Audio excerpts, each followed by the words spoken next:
First question, यदि व्यक्ति की आय 5200 रुपए है, इसमें से 3000 रुपए कर मुक्त है, कर मुक्त राशि है। यदि आय कर की दर 3% है तो उसकी शुद्ध आय बताइए, नेट इनकम बताइए। करिए भाई इसको। आपके पास क्या बोला गया है, एक व्यक्ति है, उसकी इनकम कितनी है, 5200 रुपए। समझ रहे हैं भाई, यहां तक तो कोई दिक्कत नहीं। उसने क्या कहा कि 3000 रुपए जो है कर मुक्त है, मतलब उस पर टैक्स नहीं लगता। टैक्स किस पर लगेगा, जो 3000 से ज्यादा की इनकम है। और वो कितनी इनकम है, 2200 रुपए। तो इस 2200 रुपए पर टैक्स लगेगा, और 2200 रुपए पर टैक्स है कितना, 3%। तो आप इसका 3% निकालो जी। तो आपने इसका 3% निकाला, 66 रुपए। तो आप 66 रुपए टैक्स दे देंगे। आपकी टोटल इनकम कितनी थी, 5200 रुपए। इसमें से 66 आपने टैक्स दे दिया, तो कितना बचा, 5134। यही हमारा आंसर आएगा। बात समझ में आती है। देखिए दो चीजें हैं, एक तो होती है हमारी इनकम, एक होती है हमारी नेट इनकम। समझ रहे हैं भाई। इनकम क्या होती है, जो कागजों में जितना भी आपको पैसा मिल रहा है ना, और नेट इनकम वो होती है जितना पैसा आपके खाते में आ रहा। बात समझ में आ रही है क्या कहना चाह रहा हूं मैं, है ना। मानकर चलिए, आपने देखा होगा पीएफ वगैरह कटते हैं भाई, बहुत सारी चीजें कटती हैं। जब आप कहीं पर भी जॉब करते हैं तो आप मानकर चलिए 10,000 रुपए आप कमा रहे हैं, है ना, और आप उसमें टैक्स दे रहे हैं, ठीक है। तो आप कहते हैं ना भी इन हैंड हमें इतनी सैलरी मिलती है ना। उसमें बहुत सारी चीजें, हालांकि पीएफ वगैरह जो होता है वो बाद में आके आके आपको मिल जाता है, लेकिन जो टैक्स है वो नहीं मिलता, ठीक है, वो तो गवर्नमेंट के पास चला जाता, ठीक है। तो टैक्स को हम किस में से माइनस करते हैं, इनकम में से। तब जाकर आपको क्या मिलती है, आपकी नेट इनकम, मतलब कि शुद्ध आय। बात क्लियर है, समझ रहे हैं ना आप लोग। तो वही वाली बात थी इसमें कि भैया 5200 रुपए हमारी इनकम थी, उसमें से 3000 रुपए तो कर रही था, तो 3000 रुपए हमें कोई टैक्स नहीं देना। टैक्स किस पर देना है, 2200 रुपए पर। कैसे किया आपने, 5200 माइनस 3000, ठीक है जी। तो यहां से 2200 रुपए पर 3% निकाला, 66 रुपए। आपने 66 टैक्स दिया, तो कितना बचा, 5134 रुपए। बात समझ में आती है, वेरी गुड। देखिए एक व्यक्ति की आय 6000 रुपए बढ़ जाती है, और आयकर की दर में, आयकर की दर 18% से घटकर 15% हो जाती है। दोनों ही स्थिति में उसकी 25% आय कर मुक्त है। उसकी प्रारंभिक आय ज्ञात कीजिए यदि दोनों स्थितियों में दिया गया कर समान है। ध्यान से सवाल को पढ़िए और उसके बाद आंसर करने की कोशिश करिए। आपका नाम क्या है जी, चारू शर्मा। बैठ जाइए, पहली क्लास है आपकी, तो आज थोड़ा सा कम समझ में आएगा, परसेंटेज है, खत्म हो जाएगा, कल से बिल्कुल सारी चीज समझ में आएंगी, नया चैप्टर स्टार्ट होगा, ठीक है। करिए, हालांकि आज भी समझ में आएगा अगर समझने की कोशिश करोगे आप। 40,000 देखते हैं जी।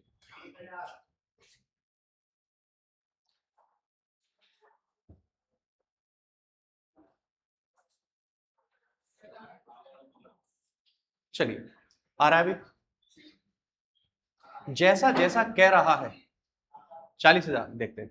जैसा जैसा कह रहा है वैसा वैसा करो, ज्यादा दिमाग मत लगाओ, ठीक है। मैंने कहा अजी आज जो है मैं x रुपया कमाता हूं, ठीक है।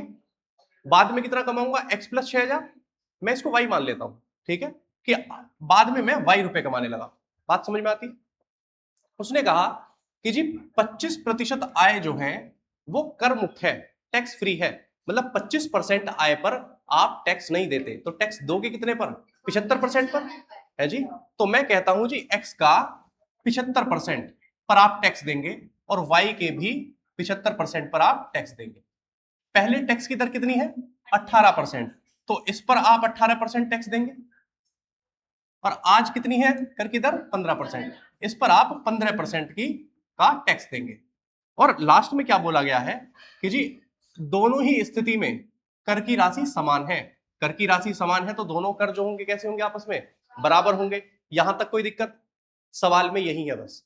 अगर ये चीज आप लिख पाते हो तो इसके बाद आगे सवाल में कुछ नहीं है। दोबारा समझते हैं भैया, पहले मैं x रुपए कमा रहा था, 6000 रुपए जोड़ने के बाद अब मैं कितने कमाने लगा, y रुपए कमाने लगा, ठीक है। लेकिन प्रॉब्लम यह है कि हर बार 25% राशि कर मुक्त है, कर नहीं देना। देना कितने पर है, 75% पर। जितनी भी मेरी इनकम है उसके 75% पर टैक्स देना है। पहले मैं 18% टैक्स दे रहा था, तो जितनी भी इनकम होगी उस पर मैं 18% टैक्स दे रहा था। अब क्या है, जितनी भी इनकम है उसका 15% टैक्स दे रहा हूं। उसने कहा कि दोनों ही स्थिति में टैक्स की राशि जो है, कर की राशि वो समान है। ये भी कर की राशि है, ये भी कर की राशि है, तो दोनों को बराबर कर लेंगे हम लोग। बात समझ में आई? ये तो पूरा पूरा कट गया भैया। 100 से 100 काटा, 3 पंजे 15 और 3 छीं 18, एक्स रेशो वाई। हाँ जी, देखो जी, एक्स के सामने क्या है 5 और वाई के सामने 6, तो कितना है जी 5:6। पहले यदि मैं 5 रुपए कमा रहा था तो आज कितने कमा रहा हूं भाई 6। कितने का डिफरेंस है 1 रुपए का। समझ रहे हैं? यहां पर कितने का डिफरेंस है 1 रुपए का, तो 1 बराबर किसके 6000 के। तो पहले कितने रुपए कमा रहा था 5, तो 5 बराबर किसके 6000 गुणा 5, कितना आया जी 30,000। यही हमारा आंसर है। तो पहले पूछा गया था तो इसका मतलब 30,000, और आज कितने कमा रहा है 36,000। समझ रहे ना, 6,000 एक्स्ट्रा कमा रहा है आज, तो आज कितने कमाएगा 36,000 कमाएगा। बात क्लियर है? नहीं आया? अब आ गया? पक्की बात है, वेरी गुड। कोई और ऐसा है जिसके समझ में ना आया हो? एक थमले के पीछे मत बैठा करो, इधर आ जाओगे, दिखते नहीं हो। ठीक है, ये भी दिख रहे हो। आ रहा है भी सभी का? चलो, एक व्यक्ति की आय 5,000 रुपए बढ़ जाती है और आय कर की दर 20% से घटकर 10% हो जाती है। पहले मामले में उसकी 20% आय कर मुक्त थी और अब उसकी 25% आय कर मुक्त है। यदि दोनों ही स्थितियों में आय कर की राशि समान है तो उसकी प्रारंभिक आय ज्ञात कीजिए। एग्जैक्ट पहले जैसा सवाल है, बस थोड़ा सा बदलाव है। समझ रहे हैं? अगर आप चाहेंगे तो इस सवाल को आसानी से कर सकते हैं।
ये क्लास के बाहर जो बालक बैठे हैं, या फिर ना बाहर भगाओ या क्लास में भगाओ, बाहर रोल मचा रहे हैं।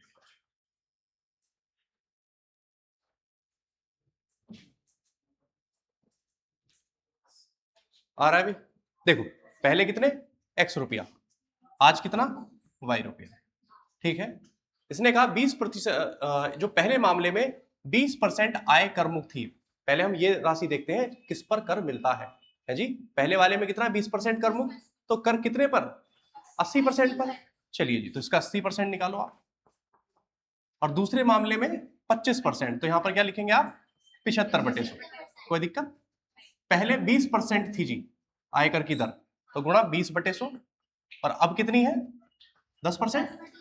और दोनों ही स्थिति में कर की राशि आपस में कैसी है बराबर है, तो बराबर कर दो आप। अब इसको सोल्व करना है जी, ध्यान देना। दोनों 100 कट गए जी, 0 से 0 उड़ा दिया आपने, और 5 से काटेंगे 16 पंजे 80, और 5 से काटेंगे 15 पंजे 75, और तो कुछ नहीं कटेगा। तो x रेशो y बराबर कितना आया 15:16। कोई दिक्कत? अभी 1 मिनट, 32 आएगा भाई, क्योंकि 16 दूनी 32 आएगा। चलिए जी, पहले 15 रुपए कमा रहा था, अब कितने कमा रहा है जी 32 रुपए कमा रहा है। कितने का फर्क है 5,000 का। समझ रहे हैं आप इसको? ये थोड़ा सा गड़बड़ है भाई, समझ रहे हो? तो इसको चेंज करना पड़ेगा आपको। आप इसे कर लो कितना 34,000 कर लो आप इसे। हाँ, आप इसे कर लो 34,000।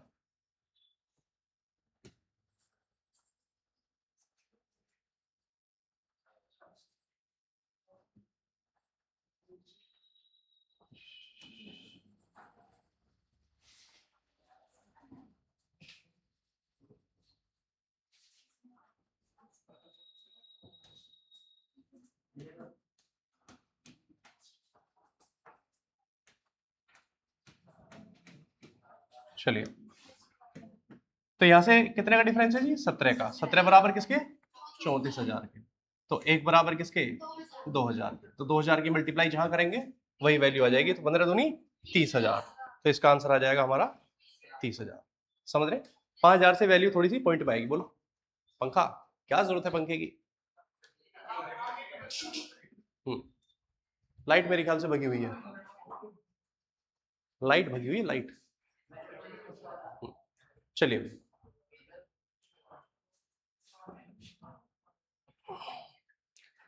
आय कर की दर 19% बढ़ जाती है तो शुद्ध आय 1% घट जाती है।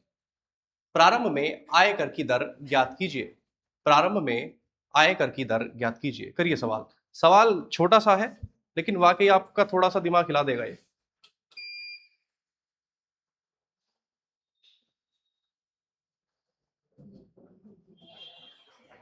करिए, आ रहा है।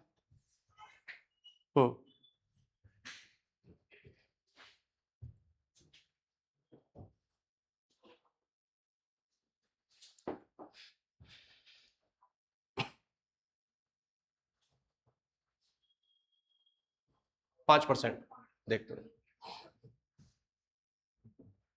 आया भी 5%। ए 4%। चलिए,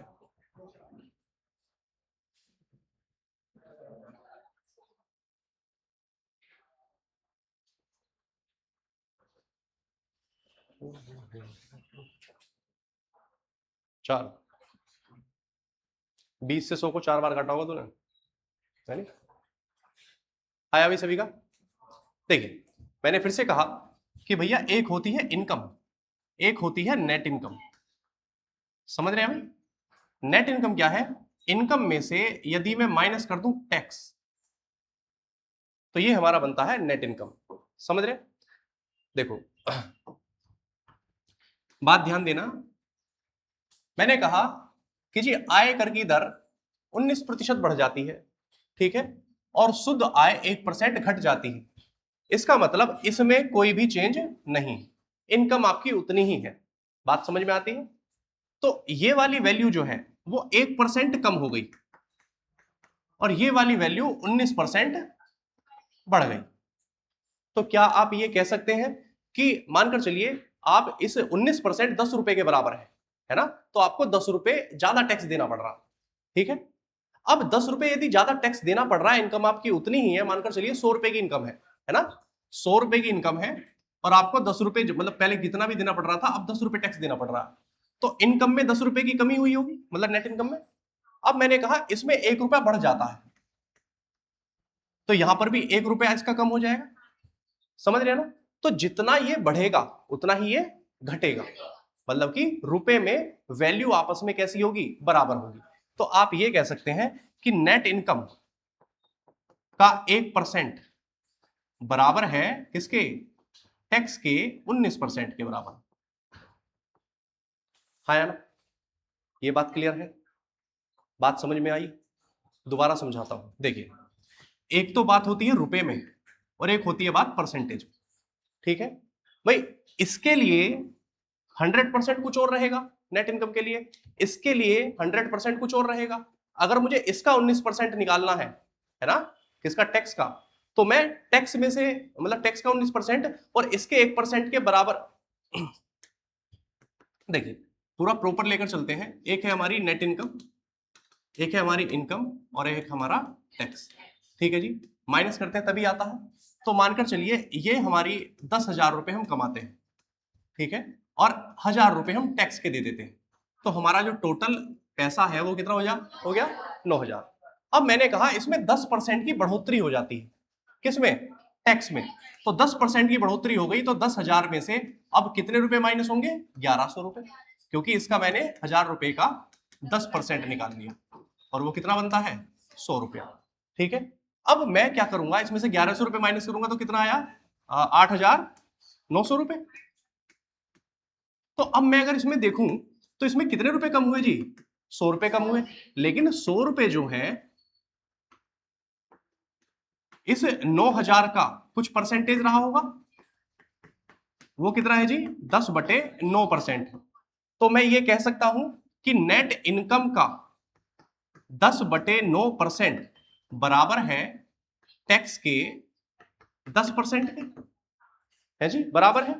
क्योंकि ये भी वैल्यू कितनी आती है, 100 रुपया आती है, और ये वैल्यू भी कितनी आती है, 100 रुपया आती है।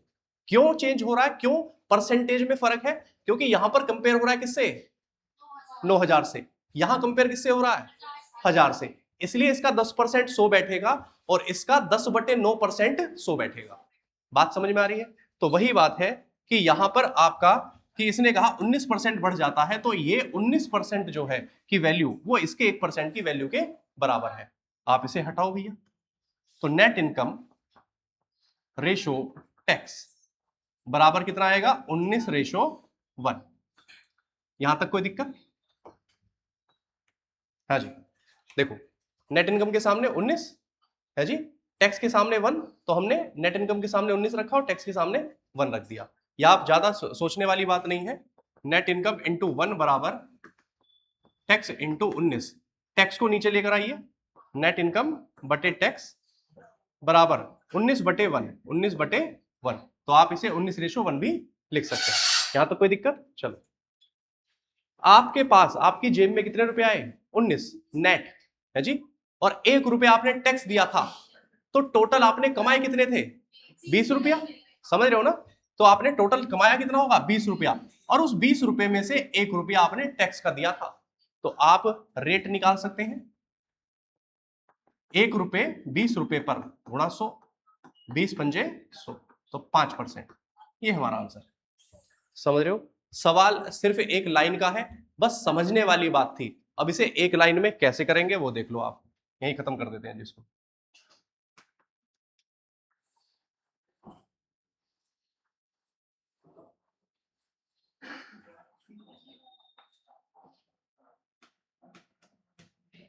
नेट इनकम का 1% बराबर है टैक्स के 19% के।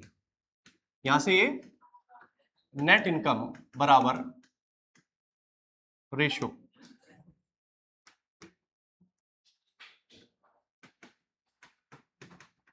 Tax is equal to 19:1। तो यहां से सीधा आप रेट निकालेंगे। रेट कैसे निकालेंगे भैया, 1 रुपया टैक्स है, और टोटल इनकम कितनी थी हमारी, 20 गुणा 100 बराबर 5%। ये हमारा आंसर। ठीक है जी।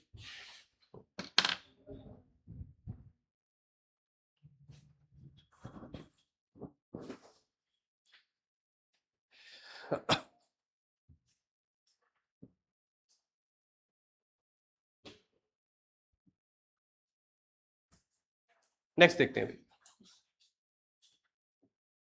आय कर की दर 20% है। यदि आय 25% बढ़ जाती है और आयकर की दर 40% बढ़ जाती है, तो आयकर की राशि पर क्या प्रभाव पड़ेगा।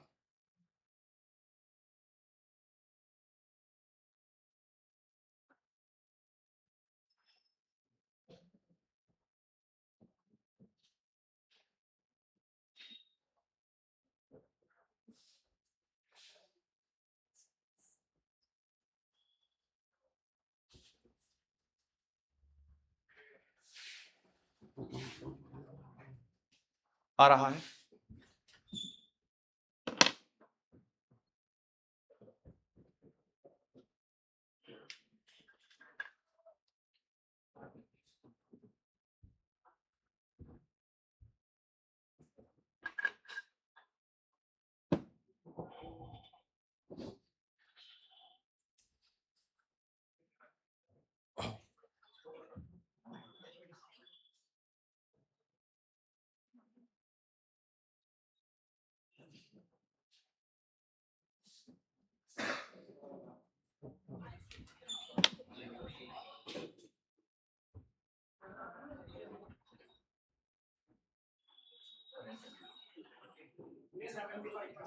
75%। वेरी गुड, देखते हैं जी।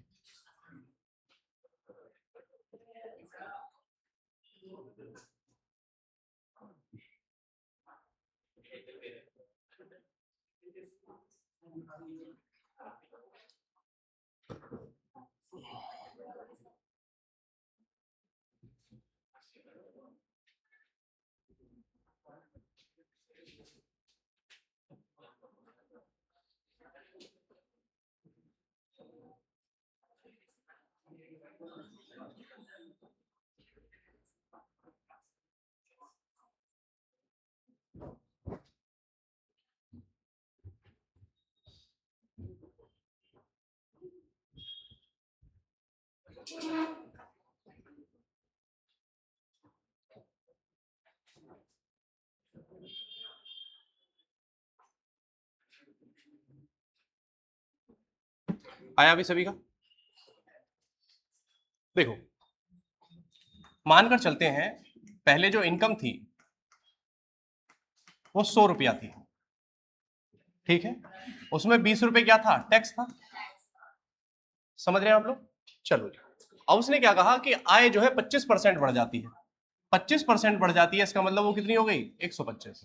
ठीक है, उसने कहा कि आय कर की दर 40% बढ़ जाती है। अगर ये 40% हम इसको बढ़ा देंगे तो ये कितना हो जाएगा? 28 है जी। भाई 20 को 40% बढ़ा दो आप, 140/100, 14 दूनी 28। समझ रहे अभी? 28 हो गया। अब ये क्या कह रहा है आपसे कि आय कर की राशि पर क्या प्रभाव पड़ेगा? आय कर की राशि, ठीक है, चलिए एक मिनट। तो ये 20% था भैया, तो ये कितना है? 28%। अब इसका 28% निकालो आप। 125 का 28% आप निकालोगे तो कितना आएगा? जरा निकालना। 25 पंजे 25 चौके 4 सत्ते 28, 35। कितना बढ़ गया भैया? पहले 20 रुपए थे, अब कितना हुआ? 35 रुपया हुआ। तो कितना बढ़ा? 15/20 गुणा 100। 20 पंजे 100, 15 पंजे 75%। ये हमारा आंसर आ जाएगा।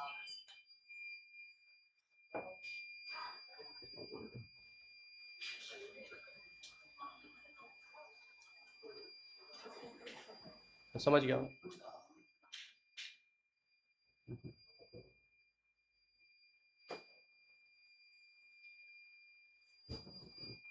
देखो भाई, इस सवाल में कंफ्यूजन क्या है वो देखते हैं।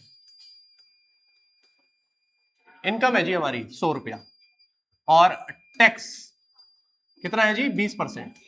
तो कितना आएगा? 20 रुपया आएगा। एक तो बात परसेंटेज में है, एक बात किसमें है? रुपए में है। चलिए, अब इसने क्या कहा आपसे कि इनकम 25% बढ़ जाती है। 25% बढ़ जाती है तो कितना हुआ? 125। इस समय आपके पास 125 रुपए का क्या है? इनकम है। अब उसने क्या कहा कि आय कर की जो दर है, रेट, वो 40% बढ़ जाती है।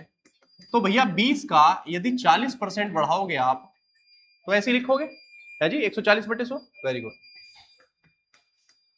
28%। तो इस समय मतलब पहले जो आपका 20% था, अब रेट हो गया है 28%। अब मैं तुम्हें एक बात बताता हूं, ये सवाल में सुनो भाई, इस सवाल में क्योंकि कोई भी चीज परसेंट से परसेंटेज में नहीं बढ़ती, समझ रहे हो ना? मैंने कहा कि आपने कोई राशि ली उधार ब्याज पर, और रेट जो है उसने कहा जी 40% है। रेट कितना है? 40% की दर से आपने, और आप कह रहे हैं कि रेट 20% बढ़ जाता है। तो ऐसा बहुत रेयर केस में और आपको क्लियरली बोला जाता है कि रेट बढ़ाया गया है। देखो, इसमें क्या बोला गया आपसे कि आयकर की दर 20% है, और आयकर की दर में परसेंटेज में ही 40% बढ़ गया। समझ रहे हो? तो मतलब जो पहले 20% था, 20% का हमने क्या कर दिया? 40% और बढ़ा दिया। तो अब जो है आयकर की दर 28% हो गई। ठीक है जी। अब हमने इसका 28% अगर निकाला तो भैया 28% कितना आता है? 35 रुपए में आया अभी। ठीक है, 125 रुपए कमा रहे थे हम, और पैसा दे कितना रहे टैक्स में? 35 रुपया। पहले कितना रुपया दे रहे थे? 20। कितने की बढ़ोतरी हुई है? 15 की। कितने रुपए से? 20 गुणा 100, तो कितना आया? 75%। अब बात क्लियर हुई? बहुत बढ़िया। चलिए,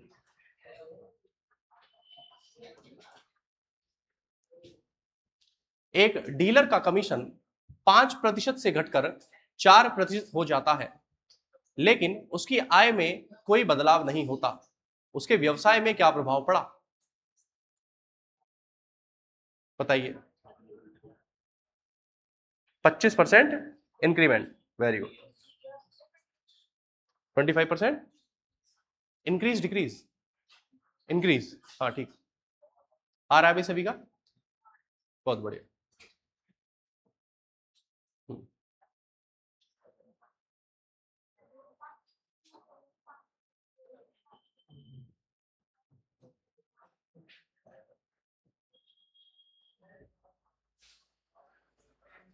देखो, हमने माना पहले एक्स रुपए का बिजनेस हो रहा था, ठीक है जी, तो 5% का उसका कमीशन था, तो आप कह सकते हैं जी इतना रुपया उसे कमा रहा होगा, उसकी इनकम होगी। अब उसने कहा जी वाई रुपए का बिजनेस हो रहा है, लेकिन 4% का जो है अब क्या उसका कमीशन है। दोनों बार इनकम बराबर है, दोनों बार इनकम बराबर है तो बराबर कर दो आप, समझ गए?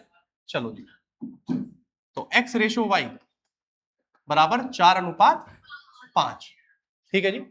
चलिए, तो आप मुझे बताइए, पहले 4 रुपए का बिजनेस कर रहा था, अब कितने रुपए कर रहा है? 5 रुपए का। तो कितने का इंक्रीमेंट हुआ जी? 1 रुपए का। 1/4 गुणा 100, तो बराबर किसके? 25%। यही हमारा आंसर। ठीक है, मतलब क्या कहना चाह रहा है कि वो 5% से घटकर 4% हो जाता है। पहले हर 100 रुपए पर वो 5 रुपए कमा रहा था, लेकिन अब हर 100 रुपए पर वो सिर्फ 4 रुपए कमा पा रहा है। समझ रहे हो ना? तो सीधी सी बात है, अगर उसका कमीशन कम हुआ है तो व्यापार बढ़ा होगा, और व्यापार कितना बढ़ा होगा? 25% बढ़ा होगा। समझ रहे हैं? Very good. एक सेल्समैन का कमीशन 12% है और 10,000 रुपए से अधिक बिक्री पर 3% बोनस दिया जाता है। यदि उसकी कुल बिक्री 25,000 है तो सेल्समैन की आय बताइए। बताओ जी।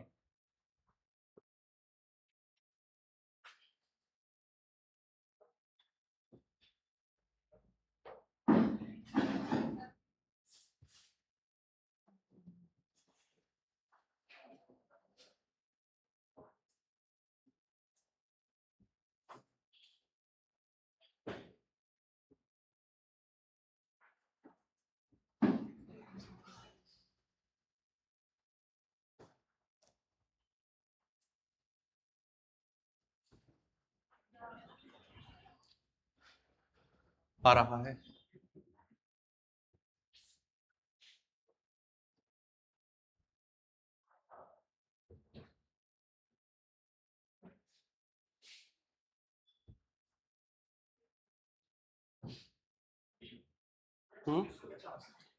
3450। देखिए, इसके पास टोटल 25,000 रुपए का बिजनेस है जी, ठीक है। अब 25,000 में से 10,000 रुपए पर तो वो 12% तक ही प्राप्त कर पा रहा है, लेकिन उससे ऊपर वो 3% एक्स्ट्रा, मतलब 15% ले रहा होगा। आप इसे दो तरीके से कर सकते हैं, कैलकुलेशन है ना, चाहे जैसा मर्जी करो। मैंने कहा अजी पहले 10,000 रुपए पर कितना? 12%, तो कितना रुपया कमा रहा होगा वो? 1,200 रुपया, ठीक है। और आगे के जो 15,000 रुपए हैं उस पर कितना है कमीशन? 15%, 3% एक्स्ट्रा। चलिए जी, जोड़िए इसको, 22,500। ठीक है जी, जोड़ेंगे कितना आएगा? 3450। यही हमारा आंसर। ठीक है, एक तरीका तो ये हो गया। और दूसरा तरीका ये है कि भैया मैं तो 25,000 पर सीधा 12% ही ले दूंगा। समझ गए? क्योंकि 12% तो है ही, तो 12% ले दो भैया। कितना आया? 4×3=12, ये 3,000 आ जाएगा। ठीक है जी, 3,000 रुपए हुआ, लेकिन वो 10,000 रुपए से एक्स्ट्रा कितने हुए? 15,000। उन 15,000 रुपए पर 3% एक्स्ट्रा लेता है। तो 3% एक्स्ट्रा मतलब 750। 15×3=45, 450। तो टोटल कितना हुआ? 34 50, यही हमारा आंसर है। जैसा मर्जी कर दो आप, ठीक है, कैलकुलेशन है बस, ठीक है। आप चाहे इस तरीके से कैलकुलेट कर लो, आप चाहे उस तरीके से कैलकुलेट कर लो, जैसा मन करे वैसा कैलकुलेट कर लो। बात समझ में आ रही है? चलिए, सवाल को ध्यान से पढ़ना। उसने कहा सेल्समैन का कमीशन 12% है, 10,000 रुपए से अधिक की कीमत पर 3% अधिक बोनस मिलता है। मतलब 10,000 रुपए 10,000 रुपए तक तो उसे 12% का ही कमीशन है, लेकिन 10,000 से ऊपर की जितनी भी उसकी बिक्री है उस पर उसे 15% का कमीशन मिलता है। तो 10,000 रुपए से ऊपर कितने हैं? 15,000। तो 15,000 पर 15% और 10,000 पर 12%। बात क्लियर है? चलिए, एक सेल्समैन का कमीशन कुल बिक्री राशि पर 5.5% है और 10,000 रुपए से अधिक बिक्री पर आधा % बोनस दिया जाता है।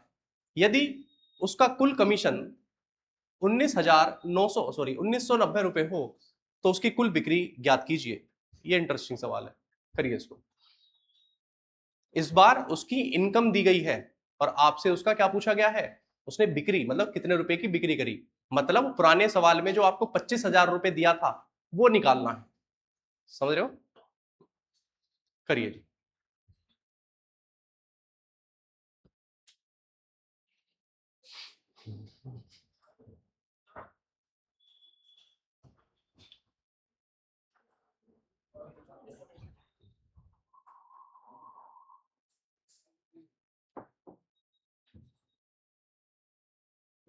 आ रहा है।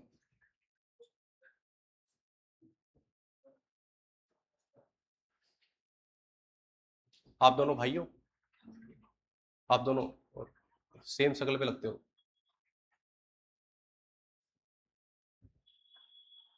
लगते हैं ना?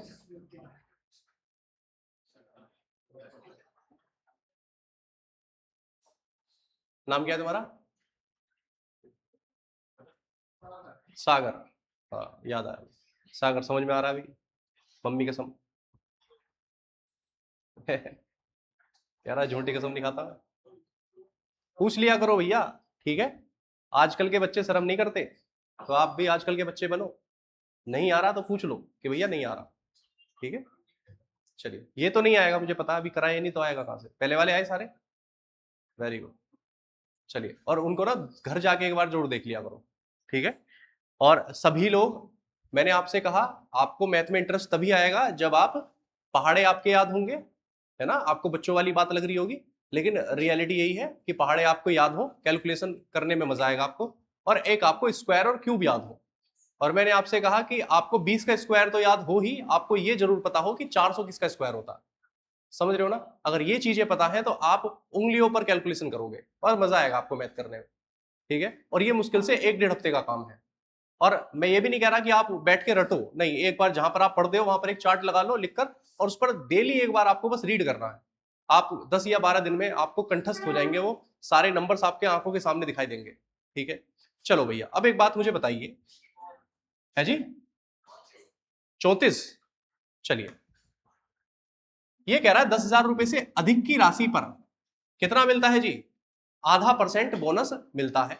मतलब ये कह रहा कि 10,000 रुपए से ऊपर की, मतलब 10,000 रुपए से कम जो है, अगर 10,000 रुपए तक हम बिजनेस करते हैं तो 5.5% का क्या मिलता है हमें? कमीशन मिलता है। तो मैं मान के चलता हूं कि मैंने सिर्फ अभी 10,000 रुपए का ही बिजनेस किया, तो मुझे पैसा कितना कमाया मैंने? 5.5%। तो मैं कह सकता हूं 550 रुपया, है जी। लेकिन 550 रुपए नहीं कमाए मैंने, पैसे कितने कमाए हैं? 1990। एक मिनट रुक जाओगे।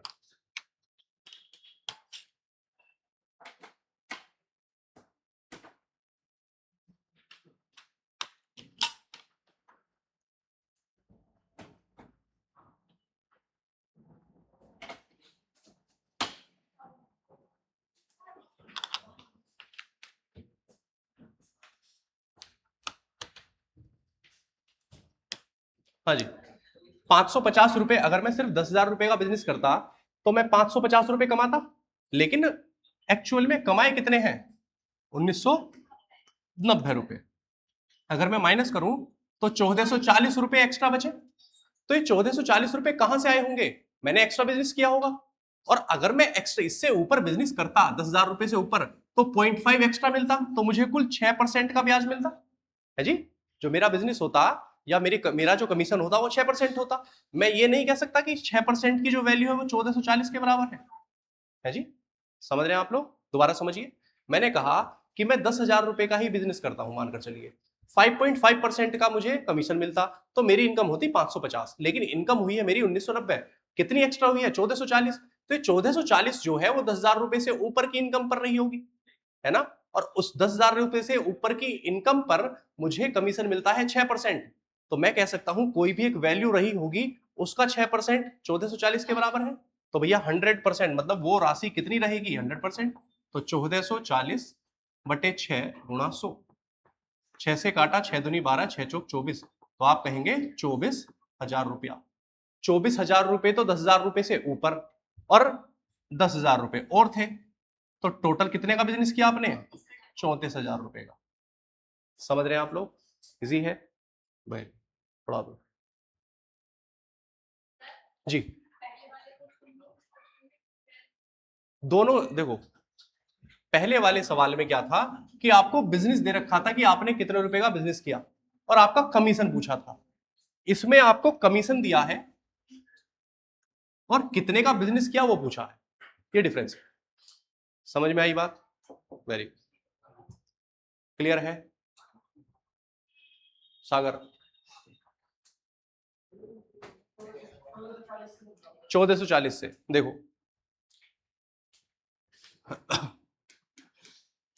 हमने कहा अजी 10,000 रुपए का बिजनेस करते हो तो 5.5% का आपको कमीशन मिलता है। 10,000 रुपए से प्लस करते हो तो आपको 0.5% का बोनस मिल जाता है, ये सवाल में, ठीक है। और आपकी टोटल कमीशन या आपकी टोटल इनकम दी गई है 1990, ये सवाल में हमारे पास है, ठीक है।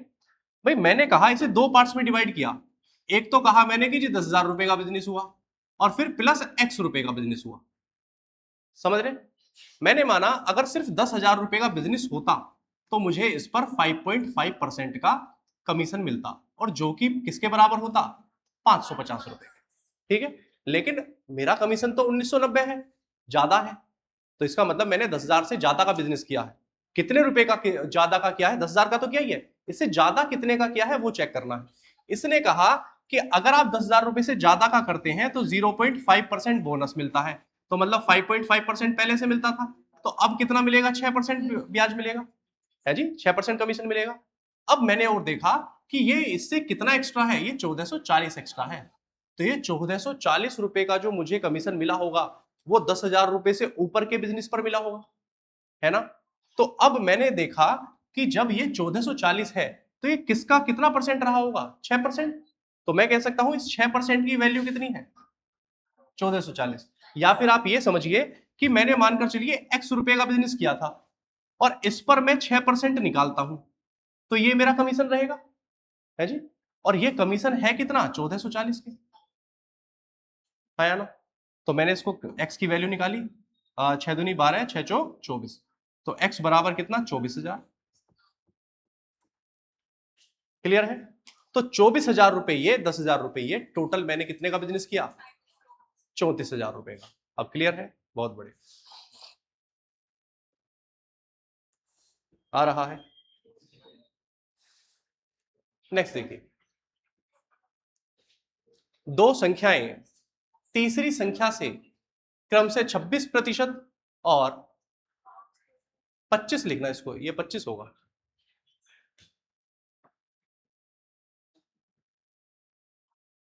और 25% अधिक है। पहली संख्या दूसरी संख्या से कितना प्रतिशत अधिक है? पहली संख्या दूसरी संख्या का कितना प्रतिशत है? देखते हैं जी।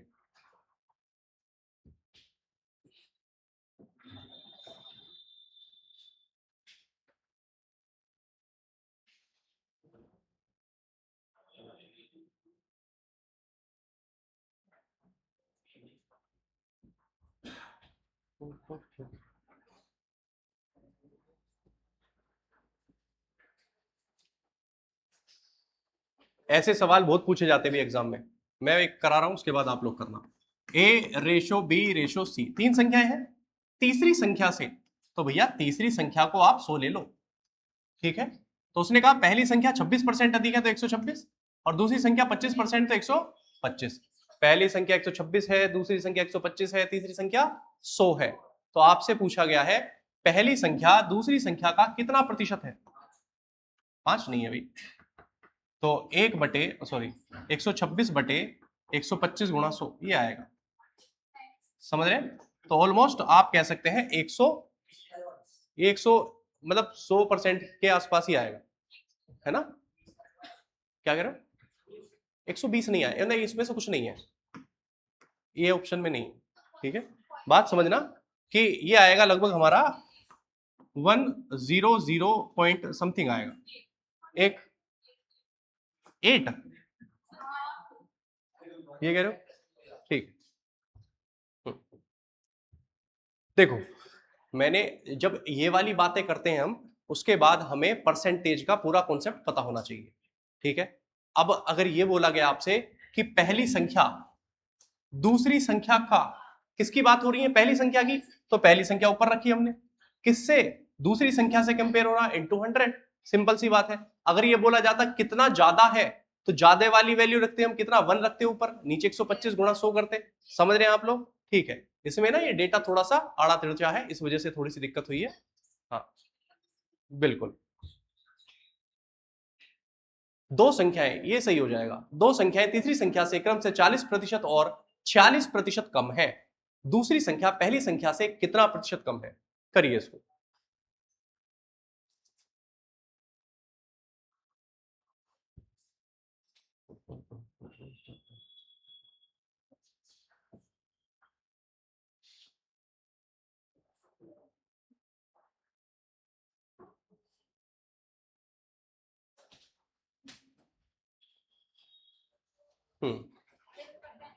है जी, 10%,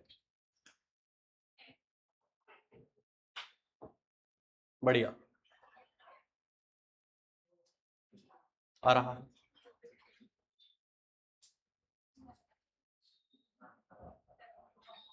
ए रेशो बी रेशो सी। अच्छा एक बात और सुनिए, देखो जो चीजें मेरे सामने होती हैं मैं आपसे डिस्कस करता हूं, है ना, और उन सब बातों को ध्यान में रखा करो। जैसे कि अभी कुछ समय पहले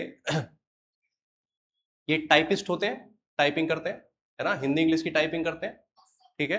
तो इनका बहुत मतलब इनकी बहुत जरूरत पड़ती थी, ठीक है।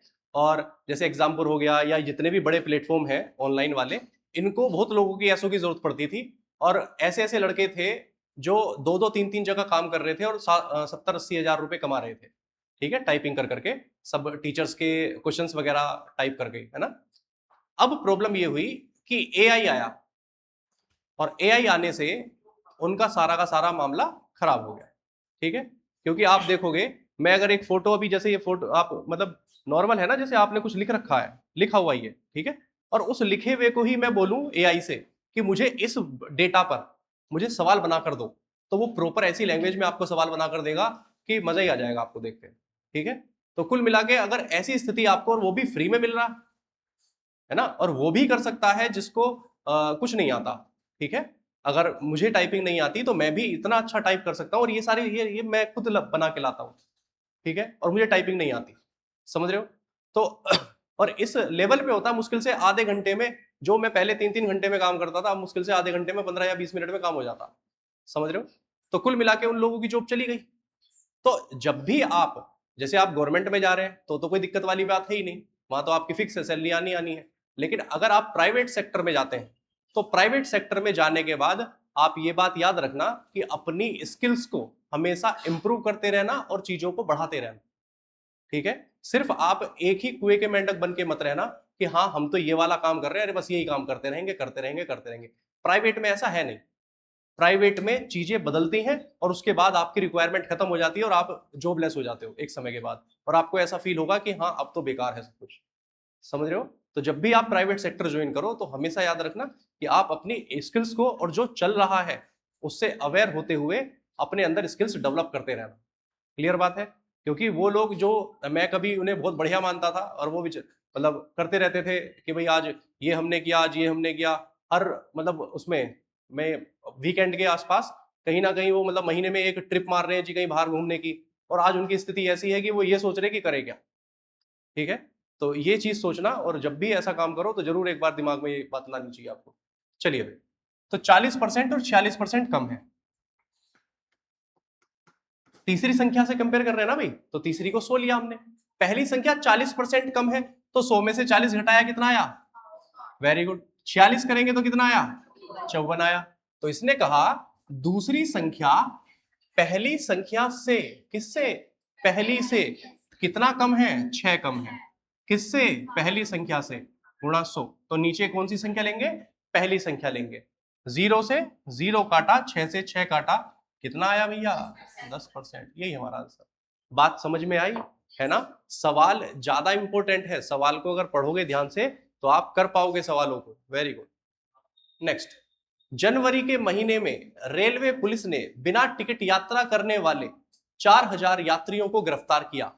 फरवरी में इसमें 5% की वृद्धि हुई, मार्च में 5% की कमी हुई, और अप्रैल में फिर से 10% की कमी हुई। अप्रैल में पुलिस द्वारा गिरफ्तार किए गए बिना टिकट यात्रियों की संख्या ज्ञात कीजिए। कितना फर्जी सवाल है, समझ रहे हैं आप लोग? इससे फर्जी आज तक जीवन में सवाल ही नहीं पैदा हुआ। करिए इसको।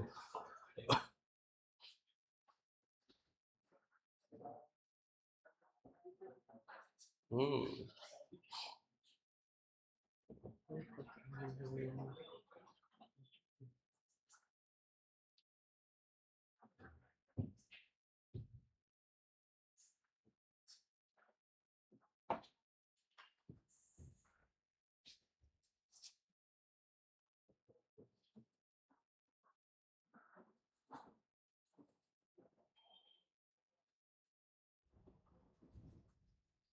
आ रहा है।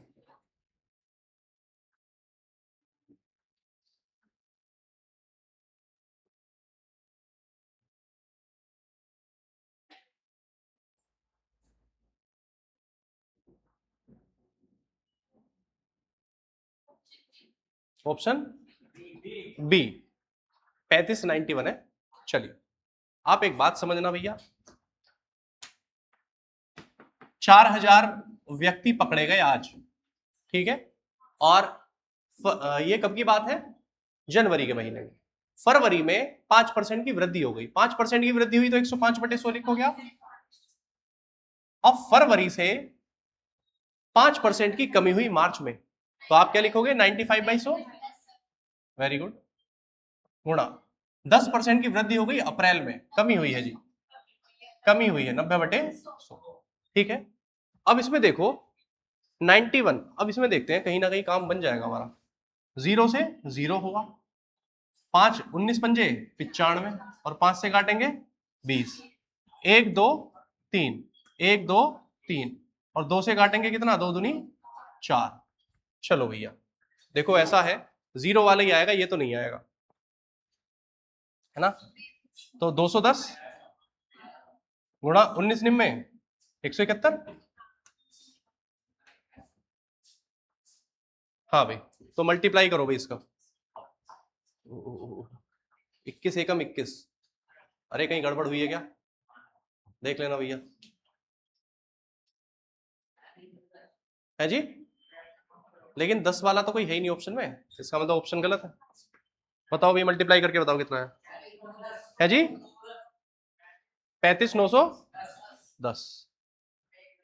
35,910। एक जीरो और भी है ना हमारी। अच्छा अच्छा, ठीक है, एक जीरो ये भी है भैया। हाँ, बटे 0, तो इसका मतलब कौन सा है हमारा? यही है। Option 20 correct. समझ रहे हैं आप लोग? ठीक है, वेरी गुड। एक संख्या को 5/4 से गुणा करना था, लेकिन गलती से 4/5 से गुणा कर दिया गया, तो उत्तर में कितने प्रतिशत की त्रुटि है, एरर है? ये भी अपने आप में बढ़िया सवाल है भाई, है ना? है आसान, लेकिन आपकी थोड़ी सी 5 सेकंड के लिए बुद्धि हिला देगा।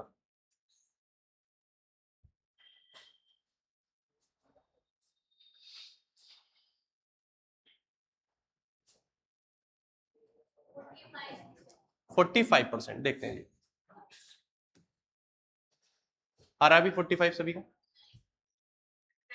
प्रॉब्लम ये है कि इस सवाल में आपको ये महसूस होगा, करें क्या, कहना क्या चाह रहा, देखो भाई कोई संख्या थी, 5/4 से गुणा करना था, लेकिन कर दिया आपने किससे, 4/5 से। अब ये संख्या कौन सी है, अपने पास से मान लो आप, क्या माने कि 4 और 5 से कटने वाली, मैंने माना 20, तो 20 से अगर काटते तो 4 पंजे 20, आना कितना चाहिए था 25, लेकिन आया कितना 16। अब इसमें मुझे बताइए इन दोनों में सही उत्तर कौन सा है, ऊपर वाला या नीचे वाला, ऊपर वाला, क्योंकि आपको करना था इससे, तो वास्तव में तो ये था, लेकिन हो क्या, गड़बड़ क्या हो गई, 4/5, तो सही उत्तर आपका 25 है और गलत उत्तर क्या है 16। कितना कम है मित्र, 9, कितने से 25 से, हमेशा इसमें नीचे सही उत्तर लिखना और गुणा 100, 25 चौके 100, तो कितना आया 36%, यही हमारा आंसर। समझ रहे हैं आप लोग, इजी है, वेरी गुड, ठीक है। ये बात याद रखना हमेशा, जब भी आप एरर वाला इस तरीके का सवाल होगा तो आप यहां परसेंटेज निकालते समय नीचे सही उत्तर लिखेंगे, ठीक है, क्लियर बात है। चलिए, किसी भिन्न के अंश के 2 गुने में 20% की वृद्धि होती है और हर के 3 गुने में 30% की कमी होती है, तब यह भिन्न 16/21 का 24% बन जाता है, तो मूल भिन्न बताइए। Twice of numerator of a fraction is increased by 20% and thrice of denominator is decreased by 30%, then fraction becomes 24% of 16/21. Find original fraction. करिए,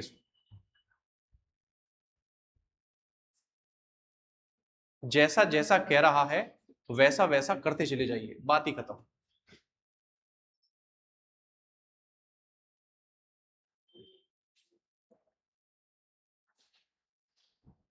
भिन्न समझ में आता, भिन्न, कान पे हाइपट लगती है जो भिन्न जैसी आवाज आती है,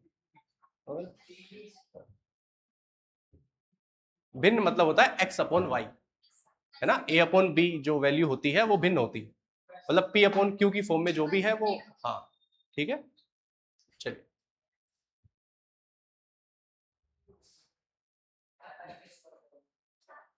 4/25 देखते हैं, 4/25, देखिए मैंने अपने तरफ से भिन्न मानी x/y, कोई दिक्कत। चलिए, इसने कहा भिन्न के अंश, ये है ऊपर वाला अंश और ये है हर, अंश में अंश के 2 गुने में, तो पहले 2 गुना किया और 2 गुने को 20% वृद्धि कर दी, तो 120/100 कर दिया, ठीक है जी। हमारा ये हर खत्म हो गया, अब सॉरी अंश खत्म हो गया, अब हर में, हर के 3 गुने में हर को 3 गुना किया और फिर 30% की कमी कर दी, तो 70/100।